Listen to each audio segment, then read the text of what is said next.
What's up, everybody? Welcome to the Jess Marshall podcast. This week, I am stoked to welcome in my friend and rugby bro. It's been a rugby couple of weeks here, Pete Van Scoy. Pete is a staffing expert. He is an authority on personnel and on recruiting and hiring talent. And we're going to talk today about what appears to be just a dearth of qualified, hireable individuals in the workforce. We're going to talk about crypto. We're going to talk about rugby, of course, and the Rugby World Cup coming to the U.S. in 2031. I hope you enjoy the podcast. Thanks for being back. Like we were talking about, the personnel issue right now is like unsolvable. If you had a magic wand, or if you were the great MAGA king, as he was named yesterday, or just king of the world, how would you solve this personnel crisis that most business owners and business executives are facing right now? Yeah, I mean, if it was that easy, it would already be done. I think that with any problem that... You're saying there's not just a simple 30-second answer to this massive There's problem? not. I mean, you have to look at this like you would any challenge and say, what are the factors going into it, right? And what's contributing to this whole issue? And that is the most challenging part right now about making sense of the whole hiring climate, is understanding just all the different factors that are affecting it, at what level. There is no, to give the 30-second answer on that, you'd have to have a silver bullet, right? Then there'd be one glaring thing about it that it's okay, here's the issue. But the reality is that things have changed so rapidly since COVID hit, right? And it's actually swung the whole market from a candidate strong market to an employer strong market, then back to now candidates. The talent has all the power. And those rapid swings, in my 15 years of being in the staffing industry, typically, those swings are always occurring, right? But they occur over the course of time. They occur over a year, 2 years, from one side of the pendulum to the other. And this time it happened really fast, two different ways. And so, what's contributing to all of that, right? And when COVID hit, and again, it was supposed to be something really quick, company said, okay, everyone go home for 2 weeks, right? And then we'll all be back. And then that didn't happen. So then companies started that curve. Yeah. Well, so then, yeah, right. Yeah. So then everyone said, okay. And they went home, for 2 weeks, 3 weeks, 1 month, 6 months. Right. And then companies started furloughing and laying off everyone. So now all of a sudden there's a ton of people out there that are looking for positions. And then the other thing is too, people that had jobs were incredibly grateful to have that job, right? Okay, this company's sticking with me through this, nobody knows what the hell's going on, right? Well, then when it just kept going and going, companies had to start saying, well, we've really stressed or redlined certain aspects of our business. For instance, I concentrate on accounting and finance staffing. These are non-revenue producing individuals for a company. So when times are tough, they're going through their employee base and saying, all right, could we do with less people here? Could we do with less people here? But then when there was no time frame to it, it just kept compounding. And then you have to start bringing people in. Technology can only account for so much, right? We got to start hiring people back. And then all that started happening at once. And even something that you and I were talking about before, where then on top of that, you had people who were forced to leave positions or left positions on their own, and they started making lifestyle changes. And they started realizing, I was just so stuck in doing things a certain way for so long that, that's the way it is. Well, now, what if we didn't have two cars? Or what if we didn't have two people working all day and didn't pay for this and didn't pay for this? And people started saying, you know what? I'm going to adjust that way. But not everybody. I'm not saying everybody did that. But that's one. It's just one thing. Right. 1,000. You also have to look at the fact that this has now been, 2.5 years? So you have also the baby boomers retiring and stepping out. The workforce is just changing, period, right? Okay, so people some people are saying, I'm not going to make it a priority to go back. And then companies said, okay, well, and through all this too, productivity-wise, many companies realized I can still be productive and quality driven and work remotely, right? Or my employee base can work remotely. And that doesn't work for everybody, but overall, many companies were able to do that and still are able to do that. It's now become like a part of life. Like now people are demanding that. So now when companies are saying, okay, I've got to start bringing in these certain employee bases that work for them or different job functions and start accounting for the fact that we need to bring people in, right? Now everyone's doing it all at the same time. And when that happened, like it's like this Cold War that started where, okay, I need to get someone in. Okay, let's just go back to what we used to do, which is position is this much money. This is how we operate.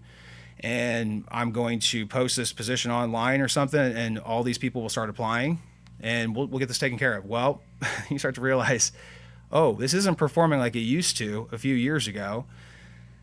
So why? And collectively, many companies were going through this. They started saying, I got to get someone in. Let me raise the compensation. Okay, now we're all raising compensation. I'm not standing out because I'm paying more. I'm providing a culture or work environment that is like catering to remote. Well, everyone else is.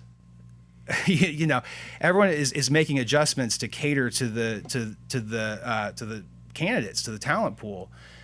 People right now, it is insane how if you were to go put yourself out there and say, hey, I'm open to another position, right?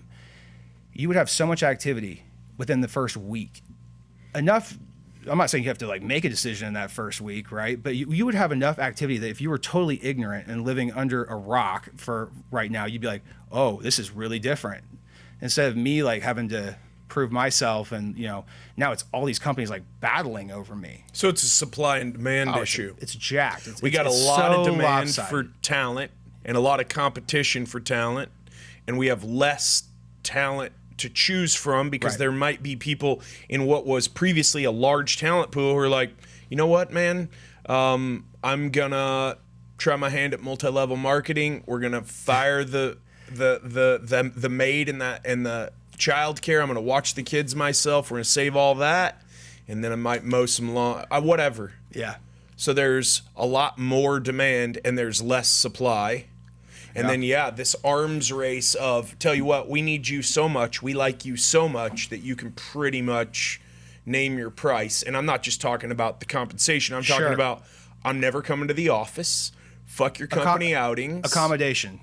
Yeah. Here's I joke around and say it's like your green room writer, right? Like a performing artist that says, I want, this is what I want to make me comfortable before a show, right? Everyone's coming into the saying, hey, listen, I'm here. This is my skill set. This is also how I need to be accommodated to. I mean, for good and for bad reasons. Yes, there are the people out there who are totally self-centered and maybe are using this to their advantage in maybe not the greatest of ways, right? But there's also a lot of people out there who have realized, you know what? I want to go pick up my kid every day from school. Yeah. And that's a non-negotiable for me now. And if you don't accommodate to either a remote or hybrid or flexibility with when I work, someone else will. So I'll hold off for that. Well, and it used to be you had to earn that. Well, you would come in at a certain, at an entry. Well, when you started out in your career, could you just go, I'll be, Friday through Monday noon, I'll be unavailable, right? Neither could I. All right. So, Jess, you and I played rugby together, right? Really? For years. Yeah, we did, man. But there was this cultural awareness that I had in even playing sports, in my active days, that things were changing, right? Agreed. Because we grew up with parents who were incredibly loyal to the corporate system, and they were rewarded, quote unquote, for their loyalty. And so, and when it goes on like that for so long, people are like, well, what would be any different? That's how you get rewarded, is you're really loyal. But I even realized in playing rugby with you at the end, the younger generation of very talented athletes who were coming in to play were all of a sudden playing their opportunity, and loyalty was kind of out the window, right? It was I'm going to play for the team that offers me the best scenario, right? And, you know, the people who have been in this like loyalty-based system for so long are saying no, this is wrong. This will never work, right? This isn't how it works. But the thing is, whenever you're like saying this will never work, it is working. Yeah. It's already out there. If it's out there, it's working on some level. And like that was the trend. Like that was my exposure to it, where I didn't realize like how this would actually like affect all elements of life. Like years later, completely different circumstances. I mean, like everything. This is, you can't just. That was the beginning, sports analogy. It was, man. It was. It was the beginning of this stuff. You know, I was older than you. I was kind of at the end of my days when you came in. I remember specifically. And I'm not an indirect, unassertive individual. Right. And I was president of the club. I was, you know, vice captain, yellow card leader, whatever the fuck people wanted to call, or however people qualified my skill level. I wasn't really there and never claimed to be skilled, but I was fucking coming for you, 100%. Right. And there were guys who would bail on the club and leave the club. I remember a coach we brought over. We all pitched in. We brought this guy over. Were you on the club at that point? Absolutely. The guy tells us, I'm going to go deal Viagra and play pool back where I came from. And I'm like, motherfucker, who the fuck do you think, in front of everybody? I'm just like, who?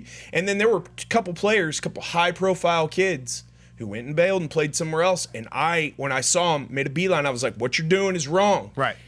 I still think there's a place for loyalty. I still think that players like Dirk, I think that's special. They hang out. Yeah. But I cannot look at a guy and go, you're building your brand and you might be able to create a platform for yourself, and I have a problem with that. And the biggest example of this to me right now is Patrick McAfee. Pat McAfee, that podcaster, was a punter for the Colts. Okay. He just signed a $100 million deal with FanDuel. And when he retired early, because he was kind of sick of it, and he wanted to try everyone. It's that old man syndrome of, oh, he's got no right. What an idiot. Yeah. You know, what the fuck? And he was trying to create a brand and create a platform for himself. And he saw different opportunities. He took those opportunities. I mean, we over romanticize this thing about loyalty in business. Absolutely.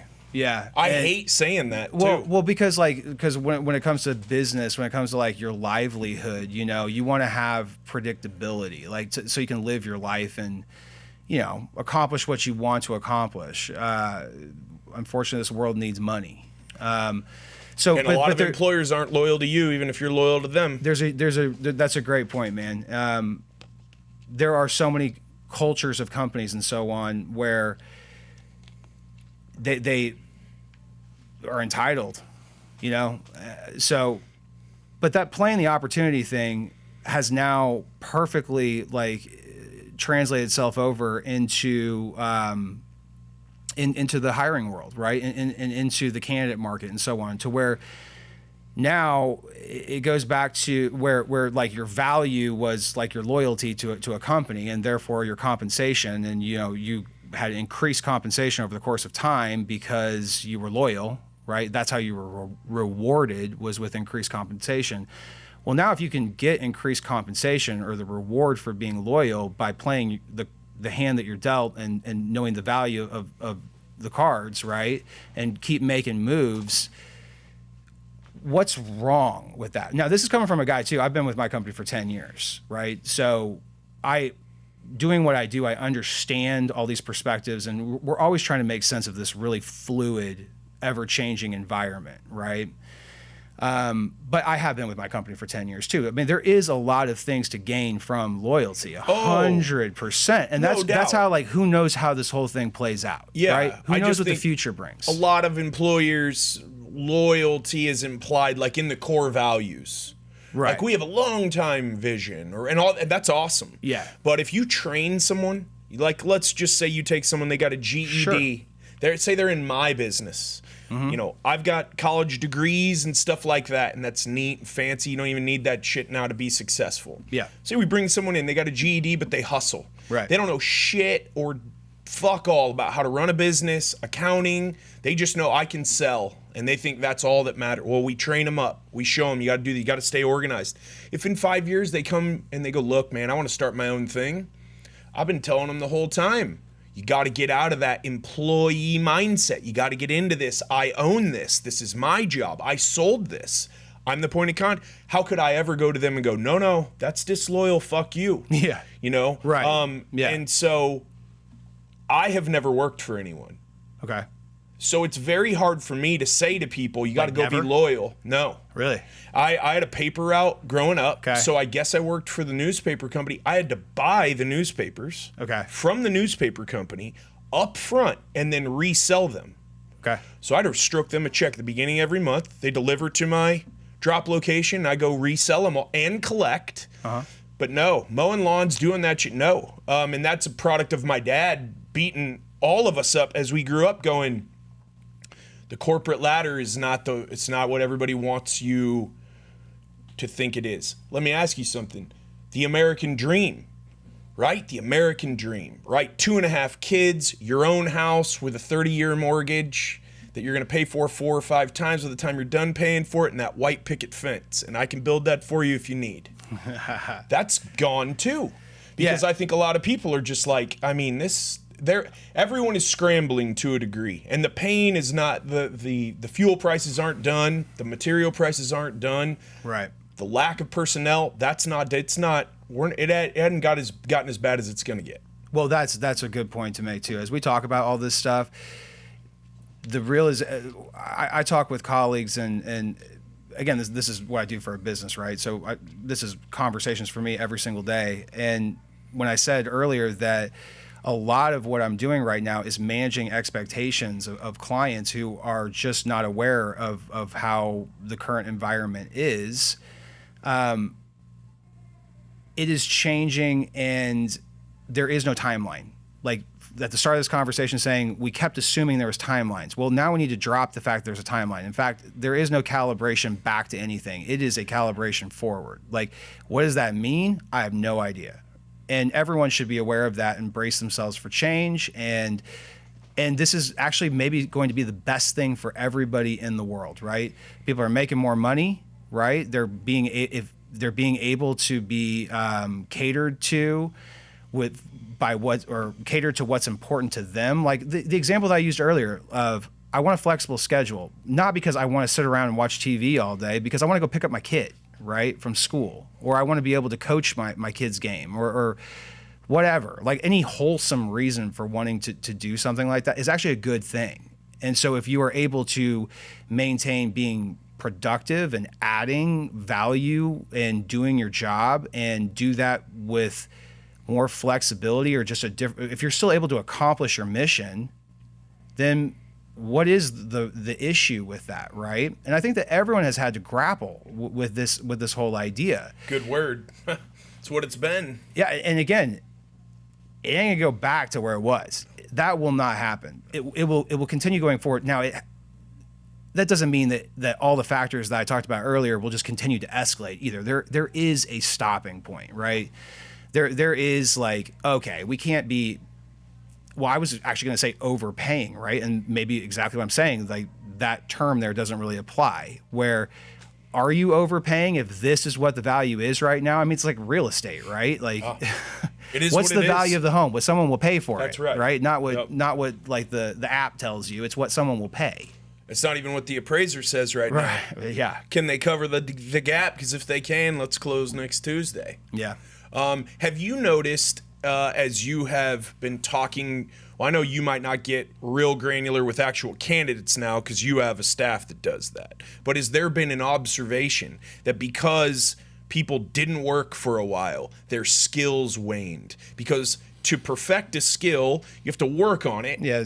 And then if you go away from it, just like the gym, it goes away. Yeah. Have you guys noticed that? Has there been like a market difference in that? Do you know what it really is? Like it's because again, what I do is accounting and finance, and where accounting and accountants are doing something to a certain extent, not 100%. That's kind of process driven, right?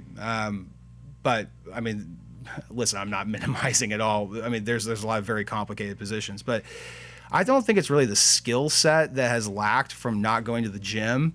It is the what am I trying, like the interpersonal skills, right? Like into following through what you say you're going to do, like managing your time, caring about like the way you present yourself to the world, all of that is really like the X factors right now that are kind of like oddly showing up as like deficits. And So we're not even getting a haircut before we're showing up for an interview. And if you're stuff like showing that, up at all for the interview, to be honest with you, and are you showing up to the interview on time? Like, now, some of this is because, again, the supply is so low and the demand is so high that people are now seeing opportunities as transactional. You know, they're becoming more transactional, and people who are like working in the staffing industry or recruiters or so on are being, where really to be quality driven in those industries or that job application, you have to really be relationship based. Even if someone is, if you're helping them for a shorter period of time, relationship based in the sense that you genuinely care about the person, you're trying to do the right thing for them and the company that you place them in, right? People are not like participating in this whole process to be able like to properly talk about what's important to them and so on. So it just becomes, hey, what you got for me? What you got? You know? Yeah. And that's an issue. It's really an issue. That part will calibrate. Well, the culture, the consumer culture we're in now is very transactional all the way around. Right. And a lot of value is placed on, you don't have to even talk to anyone. You could just message Right. in. You can file your claim through a chat. You can order this at 2 a.m. They'll deliver it. You don't even have to talk to any. You know, more and more of that just keeps getting pushed, and I get it. Yes, it is, man. I mean, it's crazy. And it's an issue though, because you know, I'm never gonna say I want that awesome vehicle and it's 150K and I'm just gonna press this button. I'm probably gonna go where I want to buy it from. Yeah. So I know I have recourse if it fucks. Right. That's the first thing on my mind. Well, I mean, when you say that, like, I love my wife to death. She doesn't appreciate whenever I point out these funny stories, but when she was watching a Carvana commercial, she's like, "Are there really vending machines for cars now?" I was like, "No, honey. Like, Yeah. no, you don't." She thought you were like bringing in $30,000 They got a big quarters. They got a big building with cars Right. in it in Frisco that looks But you're like right. You want to actually have it's something that's going to stick with you like that. You don't want this transactional. Like, you want to actually know what you're getting. And, right. Yeah. And our communication skills, just as people, in my opinion, are falling away because they aren't being practiced. Like, this doesn't happen very often. It hasn't for the last 2 years because everyone had to isolate. Whether that was intentional or not intentional may depend on how you vote. I know what I believe, but can't hold a conversation. Right. Can't fill dead space. Don't know when to listen. Don't know when to talk. Don't know how to do this or that because it's just all falling apart. And what I see, the younger kids coming up, a lot of texting, a lot of Skyping. People even do that anymore. A lot of Zooming, a lot of FaceTiming, but not a lot of this. And it's way different like this than it is on here. It's not, to me, it's 100%, man. I cannot agree with you.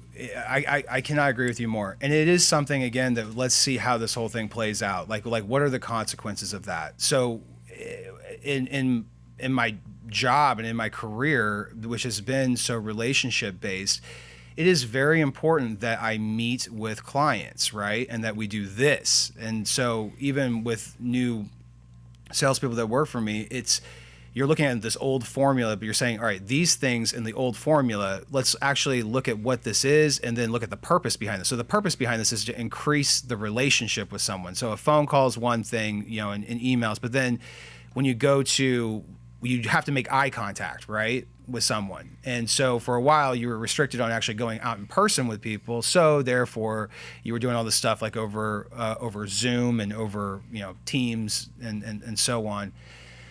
It was funny because like as that kept going, I was like, man, this isn't working nearly as well. Because you get the people like that you get this meeting with who don't even make eye contact, turn on their camera. And like, little side note, we started using all these virtual platforms in for everything, right? Even your team management and so on.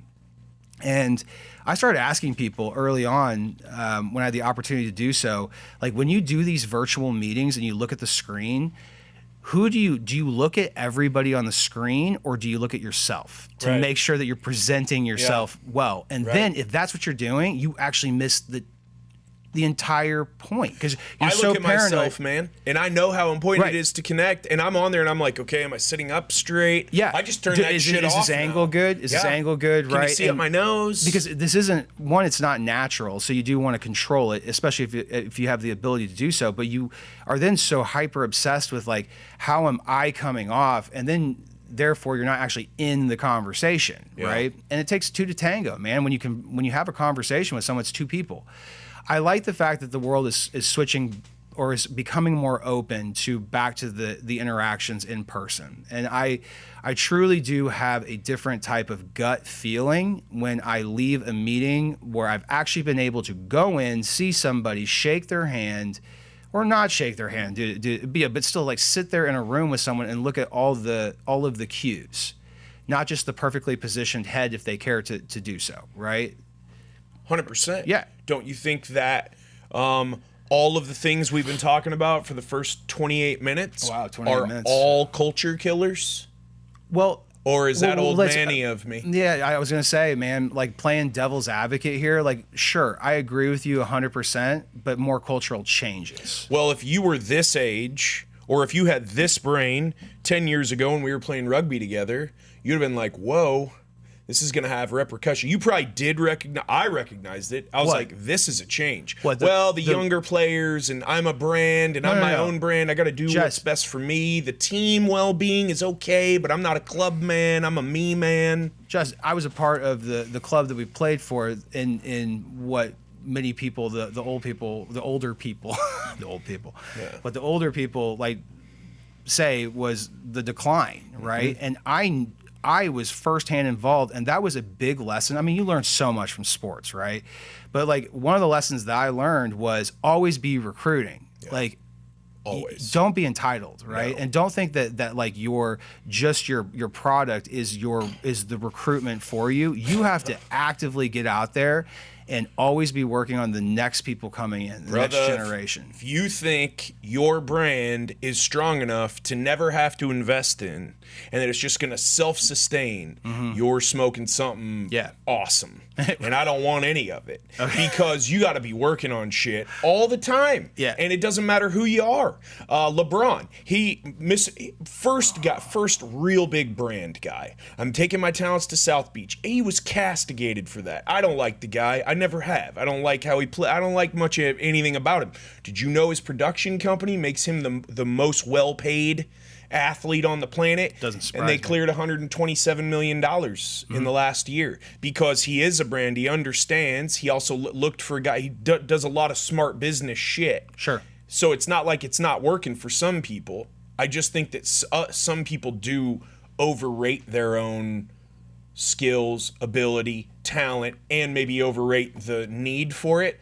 But I do know, because like you, I am always recruiting and I'm always trying to hire talent, that we need talented people, and there just aren't a bunch of them around. Well, I mean, but Or they all struck it rich through crypto, and now they're just feet up, living that good life. well, today they're freaking out then with the dip today, but right now. But no, what you are saying, I don't know if I 100% agree with that. Like, you have to change.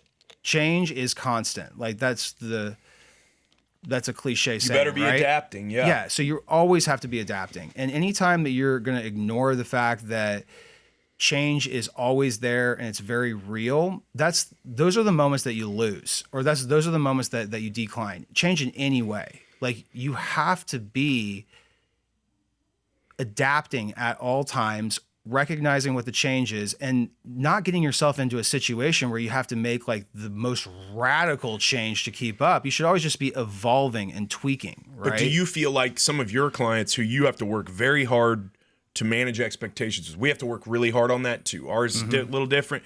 Client wants set of windows, probably can't have those for you till September. Don't know what else to tell you. It's Yeah, just and the they're way like, it is. "What? Yeah, huh? What? Because again, doesn't directly affect them. They don't But the really summertime's know. coming now. Yeah, want Right. that patio cover in 2 weeks, bro, and that Have a pool 2 party. weeks after that, 100%.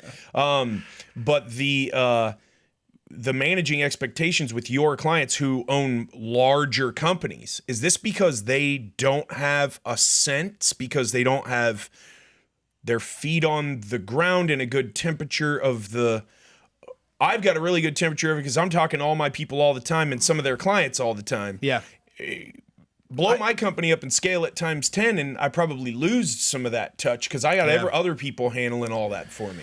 Man, I mean, there's no sweeping statement because the clients that I work with they're all unique, and therefore there are clients of ours who have been involved in every twist and turn. And in fact, a lot of my insight that I share with other clients is based off of my experience with other clients, right? I mean, so people are at different stages of awareness and acceptance into what the reality is. What was your question though again? Like, do you just feel like they've lost touch? So you have to really set these expectations. You probably have to remind them of that. Is that because they just don't know what's going on at the ground level? Jess, it's like everything in life. You have to educate people, right? And to properly educate someone is to understand like what they're going through to then provide the right information to them, or so that they can like wrap their head around it, right? So there aren't very many companies who have not in some way, shape, or form over the past few years said, okay, I've got to address hiring needs across the board in whatever way, right? But the reality right now is hard to stomach for a lot of employers, and rightfully so, right? So when a company says, Pete, I would like you to give me some insight on XYZ position, right? So what would you say I would have to increase my normal compensation for this role? You know, and when you ask that question, people are just thinking like, oh, maybe 10%, right? You know, and my answer is like 30%, maybe more. Well, I'm not sure. We're going to get out there and really give you some good data through our exposure and so on. But that's the problem, is that, I mean, these increases right now are happening at such a rate, and like, is it the smart thing to do? I'm not sure. Yeah, but do you need to do it if you have an immediate need to bring somebody on? Yes, unfortunately, yes. And the whole dynamic of things is changing too, because, okay, so now you say, all right, I'm forced as a company to pay more money to bring somebody on, right? Well, then what happens a month later or 2 months later, because you paid more money for somebody, and then you're like, listen, this work product, it's just not up to the par of this money that I paid for you, right? Or so now, yeah, that's a reality right now, right? And then people are like, so now we have to part ways or whatever. Like it's just this, well, if I pay more, I should get more, right? That's a hard thing for people to stomach, and I don't know where this is going, man. I don't know where the calibration hits with this. But again, some positions though, it's a really good thing that there has been some compensation increases, right? There are certain like pockets of employees and skill sets which have been capped. And you know, the average or traditional compensation for XYZ role has been flatlined for like 15 years, right? Those people, you know, but everything else has been going up, and you look at these and like, well, how does that make sense, right? So for some of these people, it's a really good thing that that maybe things are actually correcting themselves. But again, that's not a blanketing statement. Yeah, it's so hard, right, to get to the bottom of all of this because it's a really complex, multi-layered situation. Mm-hmm. Yeah, it's definitely. not. There's not, like you said, a magic bullet. Mm-hmm. There's not this boilerplate strategy that's worked before, because we've never seen this shit before. Yep. And it's so it's not necessarily that people just don't want to work hard anymore and they got a break and got a couple stimmies under their belt, and then we're just like, I'm good for like, I mean, let's think about that statement, because people say, well, the reason why we're in this situation is because the government basically paid people not to work. Yes. Okay. How much did the government pay people not to work in all reality? If you were because that statement's ridiculous when you figure out how much people did get paid to sit at home from their jobs. Well, it's ridiculous. Well, okay. Listen, I'm going to agree. I'm going to agree with it. I'm going to agree with that, right? Yeah.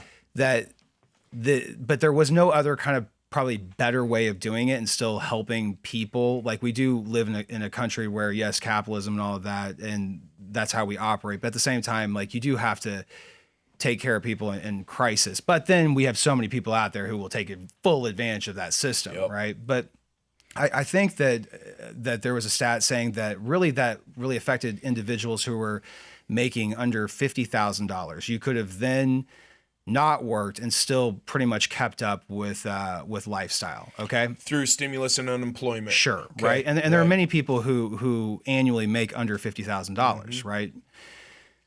Well, but what I'm talking about right now is at every single level of employees' compensation and all of that. Yeah, demotivating individuals at a certain comp range and under, right? It doesn't mean that every single person that was making that amount of money is not going to work. That's a ridiculous statement. There's still tons of people out there who are motivated to work because it gives them purpose and fulfillment and gives them control over like supporting their family and so on, right? I give people credit, right? There are tons of people out there who needed this for good reasons, took advantage of it, but they're also still looking for work, right? Because it was gonna go away. You'd have your head up your ass if you thought that this would be the way that it is forever. It's never going to be like that. So the people who are true, like, forward thinkers and like, again, like I said, have a family or something, they're making decisions. They're just trying to better themselves. There's also like a lot of you got to think about industries too, like the service industry, restaurants. We had to take care of those people when all of a sudden people can't go to their establishments, right? Yeah. Yeah, we have mutual friends who owned establishments who were hurting. Absolutely. Yeah. And making tons of sacrifice. And like, I know people who, now we're 2.5 layers and they're just now pulling themselves out of this hole, and they've tried every single thing to pull themselves out. Right. But like, it's the classic situation that humanity gets itself into where, when do you stop? Like, how do you stop? Right. And how do you just smoothly roll out the end of some of the stuff? And again, this whole conversation is a dog chasing its tail, man. It is. I mean, it really is. Yes. And there are no sweeping statements that I enjoy those conversations where we talk in a circle, we accomplish nothing, and we hug it out at the end. Right. I brought up crypto right when you got here because obviously, it's taking a dive right now. It depends, I guess, on your strategy, whether you think that's a positive thing or a good thing or a bad thing, a negative thing. I think it's positive. I have a long term on that. I think you do as well. What do you like about crypto? Just not any particular specific cryptocurrency, but just the concept of crypto. What do you like about it? Way back in the day, I was talking to individuals who were talking about Bitcoin, and I was like, okay. I just couldn't understand what they were talking about. And then it really peaked. And then you were talking with friends and people in your life that were like, no, I actually did take advantage of this, and it's really paid off. And I'm like, oh man, I missed the boat. Right. Well, then everything goes back down again. But then as it started to then rise back up, I'm just talking about Bitcoin to start off with. It's like, okay, well, anything that goes up and down and then is going back up again, you should really look at it, because now you've got this, maybe some data to make sense of it all. So I started exposing myself. That was my catalyst into looking at cryptocurrency at all. And then you start to look at the fundamentals, like behind it and the philosophy and all of that. And you're like, okay, I get it. It's like it's well defined, and I can see the benefit to this philosophy, right? And power to the people and all of that as it's like going up, right? And so luckily I was able to catch it at one of those stages. And then what kept me in it is the fact that, yeah, we all have like financial people that help us with like investments and so on, and we all have like, our Robinhood app that you're like, trying to figure it out on your own. And then we all have people in our lives who have made a ton of like wealth and security through stocks, right? Through those types of investments. And I was taking in information enough to see the angle and agree with it, that this is kind of like the next generation, like, the fire of the next generation, making fire. And I was like, man.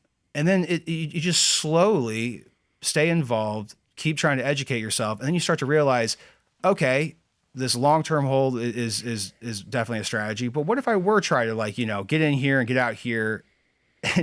And then I'm having conversations with the people who were incredibly successful with their investments through like the stock market and so on. And like all of these ideas are like translating over. It's like, I was so far behind on that all of a sudden now I feel less behind, and I feel like I can wrap my head around the concepts that they figured out now with this new thing that they don't want anything to do with, but yet they already like know the concepts behind it. Right. Yeah. Again, it's crazy. The old generation thinks the young generation's nuts. Yeah. The young generation's like, no, for real, this is working. Yeah. And the old generation's like, no, what we did worked. Anything you come up with, it's never going to work. Yeah. And then you're both are at odds or remain at odds while everyone's trying to figure, well, Aaron Rodgers, he takes part of his salary through Bitcoin. Right. It must be okay. Or just whatever. Yeah. And that's part of also the learning experience, which I think that the last generation has done all of this just again with a different application where there is no black and white right answer to this, or else everyone would be doing it. Right. And that was also like a very fascinating aspect of this, is that first of all, you can go out and you can reaffirm whatever whim of an idea you have by searching and then finding someone who agrees with you with a few keywords in your search. Right. Does that make it predictable and right? No, that's the fun part. Absolutely not. Right. So in the beginning, I kept trying to like take in sources that I would agree with. But then if I get like all fired up, I'm like, all right, here we go. I'm gonna do this. Then I try to actively seek out then sources that disagreed with what I was trying to do. And that was really healthy. And then you start to learn like inside, like, don't like do impulsive things, like know what you're doing. Yeah. Or try to like know as much as you can about what you're doing, but then also trust your gut. Well, yeah, I think it's that whatever your opinion is, at least reading up on what the other side's saying, so you can be like, well, fundamentally, I disagree with that, and that, so I think I'm on the right track, or damn, wow, I should take a stronger look at that. Yeah. It's also odd to me, social media has a lot to do with this, and I think there's a lot awesome about social media. A lot of people rag on it. I think it gives a lot of people a creative outlet that they never had. I think it's great. To a degree.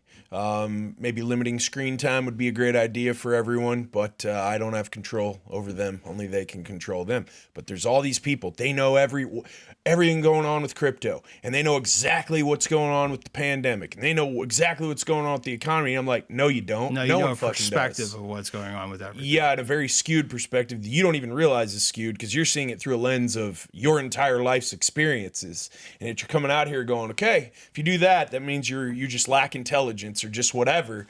I've been telling all my people since the pandemic started, if anyone tells you definitively to you in your eyes, they know exactly what's going on, you know they're a liar. Yeah. Boom, they're a fucking liar. Game over. I don't give a fuck if it's the science or the president or your next door neighbor or your mother. And I've had people in my own family tell me I'm a murderer because I decided to, encounter and address the sickness my own way. And you're just like, whoa. Yeah, I understand what you're saying. Yeah. I don't know where you thought I was going with that. I don't know, man. I was like, what are we talking about? It's just I prefer to look at the upheaval that we appear to be in as fascinating times, as opposed to railing against it like, what the fuck's going on? Yeah. Because it's like we're living in a movie. Oh, man. It's like we have been since 9/11, really. But maybe that's when we all started really to gain a world consciousness, because I was a young college student at that point. You were in high school. Yeah. So I don't know. There is, your way is not the right way. No, right. It's a way. And that it is a way. It's nothing but a way. And that is a very, I think it's a sign of maturity. Everyone's going to get there at some point, right? But just how fast you get there and how fast you embrace it. And like, what got you there? Like for me, I grew up moving from city to city and then living overseas. And so it was like pretty much, there was no option but to realize for your own, let's just make it really basic and say like social, quality of life, that your way is not the right way, right? Like you you have to, when you go to another country and the way that they do things, to say that's not the right way, but yet millions of people are doing it that way, right? And they like, that's what makes the world go round, actually, is the fact that everyone does things differently. So in some ways, I always like think, how would I be different in this stage of my life if I had grown up in the same place the whole time and had the same friends? Like, I don't have those lifelong friends, right? Where I've known this person since we were born. I don't have anybody like that except for my family, I guess. But and that's healthy too. But it's shaped me as a person that like reverbs into every aspect of life as you keep getting older, is accepting the fact that, you know, you don't have to be right and someone else has to be wrong. And you have to also admit when you're wrong about stuff. And like, it's okay to do that. It's okay to admit, hey, I'm wrong. I'm someone who, I actually pride myself on being highly coachable, right? I listen to feedback, whether it's completely off the wall and has no, like, you know, it's not positive, after I process and see where it's coming from and say, no, I'm actually going to say that was not good feedback. Right. But I'm not going to like not listen to your feedback because I'm spending the whole time trying to be right. You know, people do that so much, man. No doubt. And then there you go with the social media stuff. Like, that's the part that scares me, is that you do get the like family members or you know, everyone talks about that, how all of a sudden it's like the person who never was voicing their opinion, who's like, whoa, someone needs to talk to so-and-so. Yeah. And it's they have to be right. Yeah. And it's a weird deal because I think we always grew up with, you know, there's two different political parties, only two options, only two get a voice. That's still where we're at. And it's fixing to be 2023. It's nuts. I don't identify with either side. And I think they should all get their heads lopped off. The next ones who step up, lop all their heads off. And let's start with the third option. Both parties, whatever, because they're all fucking crooked. All of them. Every single one of them. Religion.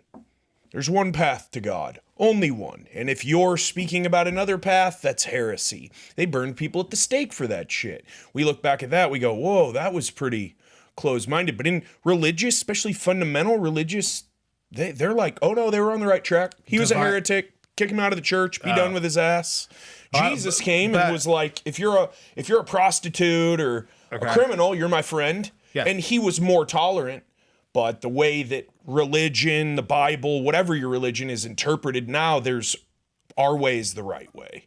That's spoken religion. From religion is a good example that you just gave, because it is so extreme, and also people are so fired up about it. And right? now because I can't even say that I'm wrong when it comes to religion, because that goes against the very like nature of the religion. Yes, and now politics is turned into our new religion, and everyone is very bipolar or polarized on that. And then healthcare, same deal. Well, in religion, there is a concept of divine truth, right? To where it's a concept. It's a cone, right? And at the top of that, politics can be the same way. Yep. Right? That, yeah, you might be on two different sides of the same cone. And your problems with politics are very real. Like, what is the motivation of the individuals who have the power, who are the politicians? But I mean, that's been going on since the beginning of time. Well, we're oversimplifying politics too, because and religion, because they used to be intertwined, and in many ways they still are. Yeah. And in many ways, a lot of people think that religion is used to control people, and I think they're right sometimes. But the thing about religion is, like, if someone, like, if you don't agree with someone's religion, however, them following that religion makes them a better person. Yes. Isn't that a good thing? Our hat is off to them. Yeah. I'm just saying that just because I don't think that the religious prophet or leader that you think got the divine word is the one that I want to follow, that you all of a sudden are a bad person. And yes, I do see people from all different religions. Many of them are good people who live good lives and are better for it because they're trying to improve themselves at a spiritual level, which really, as humans, our spirit controls everything. Our mind, our heart, our soul is all encompassed by the spirit, but it's just it's as progressive as everyone thinks they are, right? Where we've come so far. And if you're entering a red state, you're going back in time 50 years. I saw a meme about that today. I immediately went over and unfollowed that guy, which shows how unaccepting of his viewpoint I am. I was just like, I don't want to see that shit. I'm out. But I was like, that's the biggest oversimplification I've ever seen. And you're on the other side politically, telling those people on that side politically that they're somehow, and now morality is a big part of politics. Yeah. And so we're talking about things that are actually all really entwined. Yeah, and like how people will say, well, politically I'm socially this way and fiscally this way, you know, it blurs those lines. Yeah, absolutely. I just think that we would all do ourselves a lot of good maybe if we didn't say so much, and if we observed more, and if we let like a little time go by before like declarative statements are made. And when I say like us, I'm just talking about like our leaders. But another thing I've learned, even since we shot our first podcast, which folks, if you don't know, this is our second go around, mine and Pete's, and we forgot to turn the volume on last time. So well, this Pete is totally back, different topics. And I paid his way all the way to Richardson. So thanks for coming back on. Man. Yeah, but pleasure. These are just fascinating times, man. There's no other way to say it, and it's So what'd you learn since the last time? Well, I already said nobody's got anything figured out. I think that the ability to roll with the punches is maybe like there's a lot of people over the last 2 years who've had to roll with some serious punches, or as my brother Andy says, ride the waves. That before that they never had to. It was just I get up, I do this, I got my 2 weeks, I got my lake house, I'm good. My kids have scholarships, I'm fine. And then they lost their job, they got laid off, they couldn't travel, whatever. Yep. And they've had to start rolling with the punches. That term means you actually took a hit, but you didn't go down because you got an iron jaw, but you also know, I'm about to get hit, and you roll with the punch. It doesn't mean you avoid the punches. It means you roll with them. Yeah. A lot of people have taken a lot of punches last 2.5 years. Extending them some tolerance and some love is important, but I've also learned that people are very tribal, and I have not seen this level of vitriol from our client base as it is now. It is whoever's in front of me. All my frustrations from the last 2 years are getting laser pointed on this person because they're telling me something I don't want to hear, and we're over here going, "Whoa, what's up, man? We're your friend. We're on the same team. We're here to solve this for you. Solve your problem. We're not your enemy, and don't treat us like your enemy when we're here to help." There's just a much less neighborly feel around. And I think maybe that's because we've all had to go to our own corners for so long, and now kind of all creeping out and visiting again. I don't know, but that's one thing I've really noticed that's a bummer, in my opinion. Yeah. Yeah, I can see what you're talking but about. But you told the story, the Southwest, or the Jamaica story. Yeah, yeah. And, the pilot's not doing anything wrong, trying to keep everybody safe, trying to stay out of jail. Yeah. Right, and everyone is so self-centered but they need an outlet for their frustration. Well, they can't tweet at the FAA, but they can tweet at American Airlines or whatever airline you're on. Yeah, I know. And it's like, come on. Those people that work at airports that are in customer service, like the lost baggage individuals, like sometimes you watch what they go through and you're like, man, I need to hire you because you're incredible. I don't know how they do it, man. their whole people skills and so on it's incredible. Yeah, man, it is. It's like it is. I know, and it's like every time you go to talk about it, it's very difficult to articulate because it is such a complex problem with so many different variables. Yeah, I mean, like it boils over, right? It boils over for different things. And there is the reality that this has been a pressure cooker for a long time in certain aspects. And at some point it's going to blow or people have to let off steam. Okay. But it is also a time where people's decision making and so on, you can't base it all on your old information. So you have to be very just aware with individuals right now that it takes another level of education, right? I'm sure with clients of yours, when you can predict the fact that they're going to be very frustrated with what you're about to say, right? With timelines and budgets and so on. But when if you stop there and just say, hey, this is a conflict point, right? Then you're never going to succeed. But when you say, now I am the professional and let me educate you as to why all these factors are going through, or why this is the way it is, people are also very receptive, and then they listen to you, they understand where they're coming from, and they trust you, right? Because you're able to educate them. That there's a preconceived notion. Well, there's preconceived notions all around, but I'm sure with what you do, there's a preconceived notion that someone's just trying to charge you as much as possible. It's negotiation, man. I mean, like, whenever you have to negotiate with someone there and you put yourself on the table first, don't they always say, whoa, that's crazy. Even if you're not that far off, or even if you're on point, like, it is an emotional response. It's just it's a negotiation tactic. And when you, as the professional who's like experienced, can say, okay, let's supersede this emotional response here and like make this more black and white. And let me explain or educate you on the factors that go into it. Then you are the professional at that point, and people trust you. And that's really what the relationship is all about, is about trust. Yeah, especially if you know that there is going to be that blowback. And you, like you said, you precede that with, hey, I just want to make you aware that this is at an all-time high and this is at an all-time low, and my price probably ain't going to be what you expect.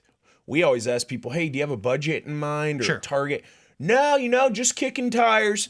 How much for that whole balcony? And we're like, we'll give you have a price to you here next week. And it comes back, that's going to be about $48,000. What the? And you're like, I know, but remember, we told you all this is more expensive. Fuel's up, labor's up. Sure. It's 100% an expectations game. We find that it's very beneficial to remind people of the expectations that we set at the beginning, because life is busy. Just don't bait and switch, right? True. Everyone's afraid of that happening to them, and rightly so. Everyone's very afraid of that. And like sales books and so on. I stumbled myself. I try to intake as many audio books as I can. I love that. And I'm more of an audio learner than I don't know if reading is visual. It is obviously visual, but I don't know if that, you know what I'm trying to say here. I do. Right, no, yeah, you know what I'm trying to say. I feel like I'm the same though. But I used to read so much, and I think the concussions have a lot to do with that. Reading is hard for me. I'm skipping all over the place. Like I want to get to the point of that paragraph. You get to the end of a page and you're like, the hell did I just read? And you got to start over. So, but this time I'll start in the middle.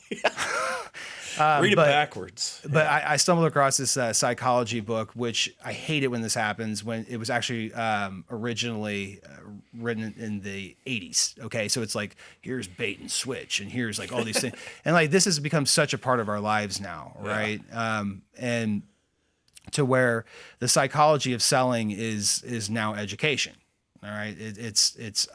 In order to educate somebody, you have to understand truly what their challenge is that you're providing a solution to, which is a back and forth conversation. And then information is out there everywhere. So you have to help someone by curating the information for them and explain to them, because they might come to you and say, hey, listen, if I see this quote from whatever company who did this commercial, and Jess, I'm just going to go with them if you can't match this. And you're like, all right, listen, let me help you understand why maybe this is not like, plug and play here. Yeah. I'm sure you're up against the same thing when you have someone come to you and go, hey, staff this position for us. You're like, okay, slow down. All right, this is what we're up against. They're like, oh, no, your competition over here is telling me they can have someone in here within 30 days, good to go. I really try to only work with people who will participate. Right. And have a conversation. And when you're working with new clients, you learn right off the bat what their motivation is very quickly, and how they ask questions and what they talk about. And if someone's going to be 100% price driven, their economic focus is so strong from the very beginning, probably not going to be the best client for me. Well, they're probably not looking for value. They're not. I will help you solve a problem. Okay. And I will help you solve a problem. Like, helping you solve this problem is what I am here for. And now let's talk about everything in between, right? But if you can solve your problem more economically by going another route, well, then I would encourage you to do so, especially if that gets you the quality of what you're looking for. Then I encourage you to go that route. In fact, I would do the same thing myself. Go for it. Yeah, go for it. Yeah, that's a great price. You should jump all over that. Yeah, words that have come out of our mouth over the last year many times. Right. And then do you find that with those clients that do people come back to you, or do they just beat their head against the wall as they do work with someone who then has so many bait and switch aspects to their process? I think the key right now, and it's very difficult because it's very laborious to get to this level, is to know your numbers. And in our business, that's weird because every Monday, the cost of raw materials is doing this, that, or the other thing. So it's hard to know your numbers. But if we know our numbers and we say, hey, this is our quote, this is our warranty structure, read our reviews, and they're like, you're too high. Okay, right. Shoot us over that other quote. We'll just read over it, make sure it's apples to apples. If we can match, we'll match or beat. If we can't, we won't. And we can't ever. And so we go, okay, that looks fair. Yeah. It is dated from 4 months ago, but if they'll honor that, you should jump all over. That's value right there.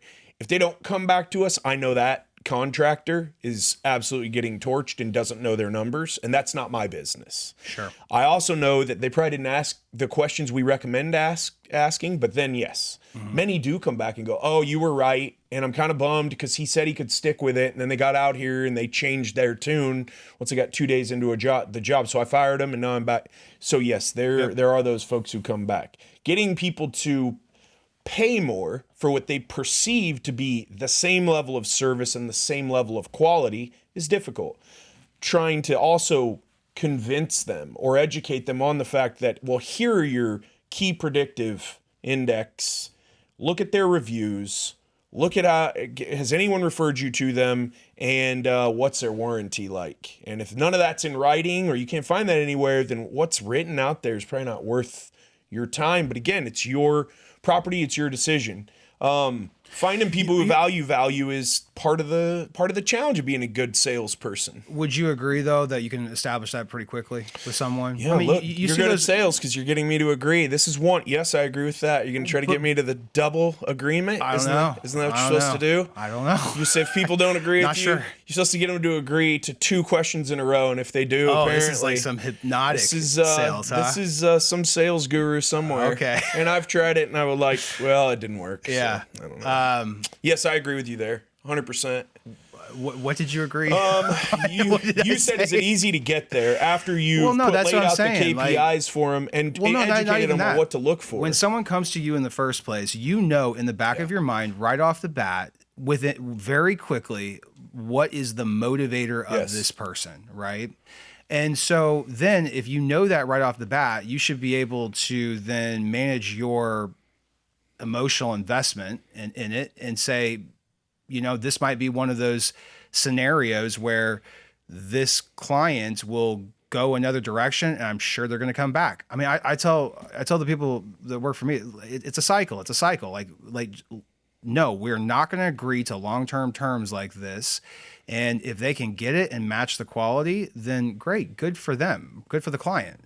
But if it's unrealistic and you know that, and you know that right off the bat, let them be right, okay, and let them go utilize that solution, and inevitably they're going to come back to you, right? So you should just categorize like certain clients to say this is going to be a 2-rounder. You're a client, that means I hope I work with you again. Sure. Which means at the end of this, I want us both walking away going, we both won, which is in fact the definition of good business, when both parties win.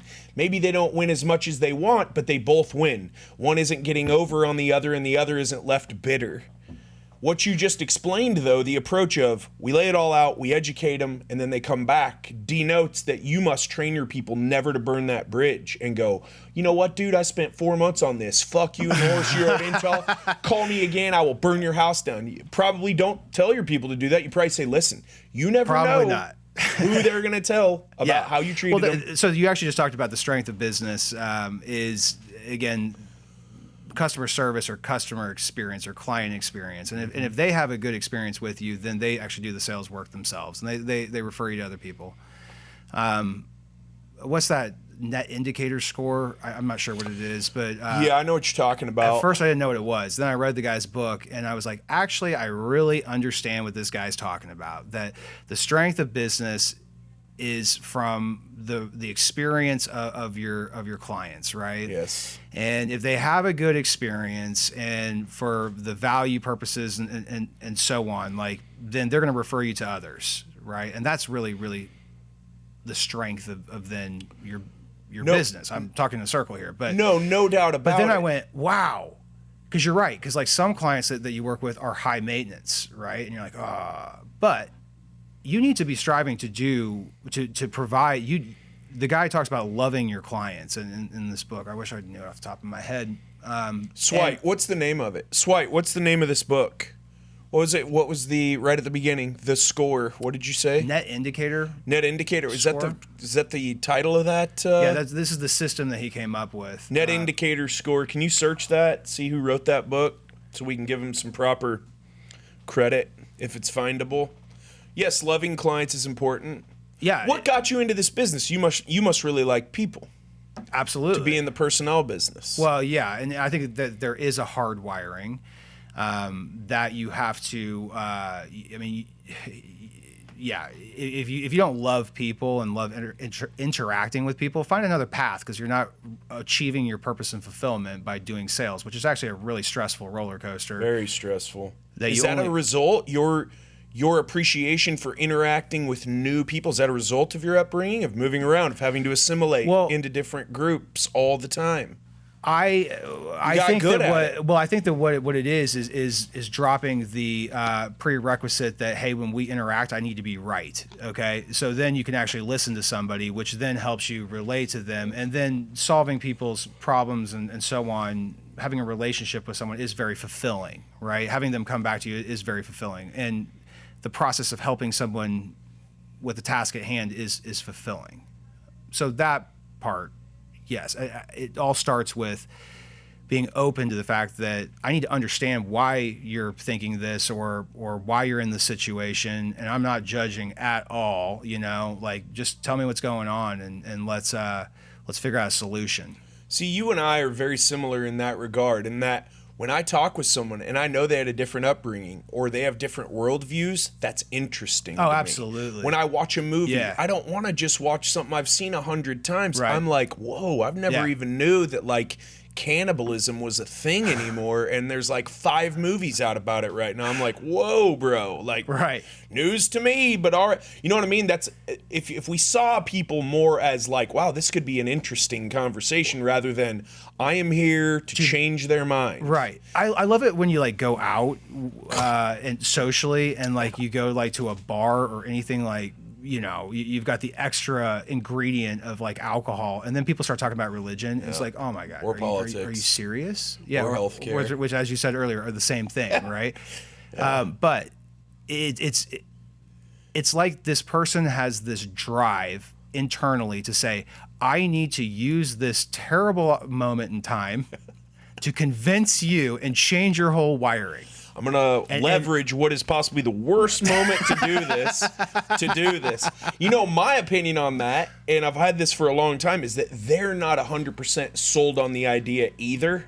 Okay. But if they feel like they can sell it to you and you'll buy it, then it'll reconfirm it to them that they actually believe in it. And I find that to be so disappointing just about people in general, because I've always gravitated toward the rugged individuals who are just like, this is me. You don't like it? Cool. You like it? Cool. And we all want people to like us, but I'm just saying, like, I'm going to live my life this way because I've done this reading, not because CNN says it, or because I've talked to these people, maybe my own personal doctor, whoever, and this is a path I'm going to select. I do want to hear your opinions about the path you selected, though, and sometimes it's just for the comedic effect. To me, to just be like, whoa, that's really what you believe. Walk me through that. And inside, I'm like, holy fuck, this is how much pot does this person smoke? Like, this is insane. Well, it happens all the time. And so you can do it for entertainment value. But I think that also having just a genuine drive to understand just the motivators of other people, not so much the genuine drive to change them or tell them that they're wrong, but you might be able to just like data bank that conversation and actually relate to like, oh, you know, further on in life, like listening to that perspective from them has actually helped you in some way. Right? Yeah, you know, as interested as we both are just in power dynamics amongst people, you should really dial in on some Robert Greene if you. Oh, I have. I mean, it's just insane. The stuff that guy comes up with, I'm like, yeah, wow, that's a new level of intelligence. You know, it's and really along with Robert Greene, and Fred Reichland. Some people are very, very good at portraying. You know, you intake this information from them. And you're like, wow, that makes total sense. And then you go back out in the real world and you're like, okay, well, you can't actually like keep up with all the different factors. What's that guy's book? Like the 48 Laws of Power is his most famous one. Yeah. No, you can't apply it all the time. But you can understand in some lens or perspective, okay, this helps me now relate to you. And if I'm going to relate to you, then we can have a more genuine conversation. Yeah, it's also the research he does about his topics. So that one's great. He also paired up with 50 Cent and wrote another one and did the 50th Law of Power. I think Mastery is my favorite one by him because I really like Outliers, 10,000 Hours. Yeah. 10,000 hours ain't nothing. You know, someone said that to me nothing. The other day, talking about the 10,000 hours. And I said, it's a good start. but like that's what makes you an expert, right? Yes, an expert in your field. So if you think about it, the full-time work year is 2,080 hours. So you're an expert in 5 years, huh? Yeah. According to Malcolm Gladwell. Right. I think it's a good start, and I also think that as abbreviated as everyone's attention spans are, it's good to at least get them thinking that that's true. However, now you go back into the world is changing all the time, fluid. Yeah. So are you ever really applying 10,000 hours into this changing environment? Yeah, true. And it's very difficult to just hyper focus on one thing and let everything else go and remain successful. Yeah. Because you do really have to have some pretty serious diversity of focus just throughout one day to get through a day, let alone a career. Yeah, absolutely. Yeah, and you have to understand why you're doing it, right? Why you're doing this career, and why. And oftentimes, like, you know, like I ask people when I interview them, like, what is your definition of success? And people are like, that is like, why the hell would you ask that question, right? Well, the answer to that question to me is because there's no right answer, and I'd like to know how your mind works, right? So what is success to you? Because success to you might not be success to the guy sitting right next to you, or actually it might be unique only to you. And I'd like to know that, right? That helps me figure out who you are. But when you simplify like what your goals are, like the reason I think that people don't hit their goals because they overcomplicate their goals, right? Yeah. Therefore, then you don't actually know the direction that you're trying to go. You're saying, I'm moving in this right direction, but you don't know what you're trying to achieve, right? So simplify it down into, I'm trying to achieve this. I don't got that figured out either. Like I really don't. Yeah, taking a dream to reality means you got to take that dream, then you got to set goals and you got to make a plan. Then it becomes doable. Right. If all it is, oh yeah, I'm gonna have $100 million in the bank. Don't know how, but I'm gonna. Instead of, well, I'm gonna learn a craft like sales where I know I could compound my money, and then I'm gonna save my money, and then I'm gonna educate myself on how to invest it. All those actions get me closer to that goal. Exactly. Yeah. But those are all steps that you have to be taking every day, every week, every month, every year if you want to get to the end. Yeah. Otherwise, you just aimlessly, I think I'm on the right track, and you end up maybe falling short of what you said your goals were. Well, and like the options are always, the options are most of the time right there in front of you already. You and I talked about this last time about manifestation, right? Yeah. And how, like, if you think about it, you know, manifesting is actually being hyper aware of what you're trying to achieve and therefore opening your eyes to what's already around you. So if you weren't manifesting something, you wouldn't see the fact that there is something in front of you or there's an opportunity that gets you closer to where you want to go. Because it's crazy how that actually manifests itself in your life, right? Absolutely. so I do believe in manifesting, not like manifesting something on this table, like that's total BS, right? But like, yes, it is. Manifesting, like, even like the things that are important, like happiness, purpose, fulfillment. Well, first of all, you have to know what that is for you, and it could be something. It could be something different to somebody else, right? And we all figure that out at different ages, it seems like. Absolutely. Some of that's with trial and error. Absolutely, like, I'm pretty sure happiness for me is 100 mil in the bank, and then you're like, I'll tell you what I know after trying for that for 10 years. Happiness is not 100 hours a week of work. Dude, exactly. And then 100 mil in the bank is actually just opened you up to more problems than you've ever thought that you would ever experience. And so therefore, you were actually the happiest when you didn't have that $100 million, right? And you thought that 100 million would make you happy. Well, no, it didn't work out like that. No doubt about it. Speaking of age, if you were 11 years old right now. 11 years old. And you knew that in 9 years, you would be playing the sport you love on home soil at a World Cup, what would your thoughts look like? Well, then you would manifest that dream by making lots of decisions along the way that would get you closer to that goal, right? Would you be stoked? I would be very stoked, but I would also, I got to tell you, Jess, I'm not sure at 11 years old that I would have any understanding of how that sport was going to be in my life as a positive or a negative, right? We're all going to be 9 years older than we are now. Yeah. And we're all going to be way more stoked than the 20-year-olds who are on the field, taking the field for the Rugby World Cup in 2031 for the United States of America. It was just announced this morning. Yeah. But yes. You know, they're going to be very proud, and they're going to know it's the first time in history. Man, I could talk about the like sports and the world of sports, because I have twins who are 4 years old, and they are they're at that age now where we're going to start entering into sports, right? So my weekend. What are we starting with? Man, I don't know. Like I'm not. I don't know. Soccer, bro. I know it isn't either soccer, t-ball, whatever. But you're learning different skills with each sport. Yeah. But I think that it is a disservice that, especially here in the U.S., you get so like hyper locked down on one sport. Because even for myself, like growing up, like I played soccer, right? I moved to London and tried out for the soccer team, and I was really good, but I ended up making the team. But the coach pulled me aside and said, "Hey, listen, you're never going to play. You made the team, right? But you're never going to play." And I remember that was the most devastating moment of my life, because I was good at this, right? Like, what are you talking about? And that was the day that I made the decision to switch over and play rugby. Okay, this is in London, so that was kind of like limited paths. First contact sport, never into that stuff, right? I played soccer. I was a swimmer, ran cross country, had like zero body fat, and it was just this like crazy move to go into rugby. But that ended up being the best experience of my life for multiple reasons. It was a sport that fit much better in with my personality, my view of what a team is and how a team operates. It obviously was a vehicle for me in life as life unfolded, not just in the sport itself, but in the community aspects that naturally come around that sport. And it's done a ton of positive things. Well, all right, we played on a team together, and recently here, the Dallas Jackals.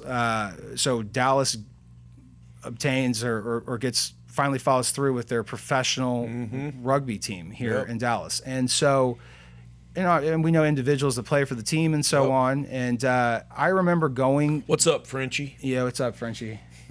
But I remember going to the first game, and Jess, I had no idea what to expect. I got my kids packed up, and we're just gonna go to this game.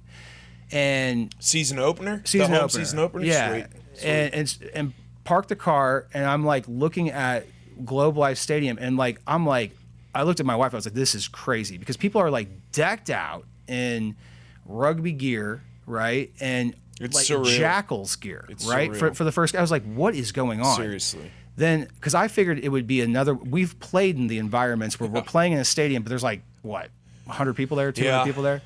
Yeah. And then when I got in there and realized, wow, there are thousands of people here. The concession stands are all open. This operation is great. This experience is this is a hell of a good time to bring my kids to this. And I am so impressed with where rugby has gone. That was such an eye-opening, cool experience for me, which just shows the progression of rugby as a sport in the United States, right?